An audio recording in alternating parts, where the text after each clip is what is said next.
Hello guys, hello viewers, hello mga kananay. So for today's video ay magluluto na naman tayo ng kakaibang recipe. So ang menu natin ngayon ay ang balat ng upo. So kung hindi pa kayo nakatry magluto ng balat ng upo guys na gawing ulam, so itry nyo na. Sundan nyo lang ang aking videos or di kaya panoorin nyo ay itong aking videos. Napaka-easy recipe lang. So kung wala naman tayong mga turmeric dyan, wag mo nang lagyan. Pwede naman, yes, mas masarap pag walang turmeric. Pero dito kasi sa kanila mas mahilig sila sa yellow food. Ayan, sa golden food. Kaya laging may golden ang kanilang pagkain. So tayo naman Pilipino ay hindi mahilig dyan sa mga turmeric powder. Ayan, wag na nating lagyan. So nilagyan ko yun ng patatas da guys. Kung walang patatas, okay rin.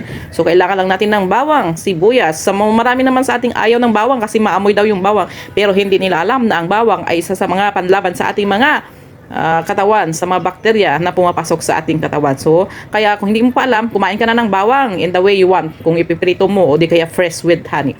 So, ayun na guys. Iluluto lang natin yan siya. Takpan lang natin ng pakunti at tapos yung ating apoy ay mahina. So, kung hindi nyo na pa na-try magluto ng balat ng upo, ayan, itry nyo na kasi masarap siya. So, sayang naman itatapon yung mga balat-balat ng upo. At ang upo nga pala dito ay hindi matanda guys. So, bata pa yung upo. So, iano mo lang sa iyong kamay kung dumidiin pababa. It means yung upo ay bata pa.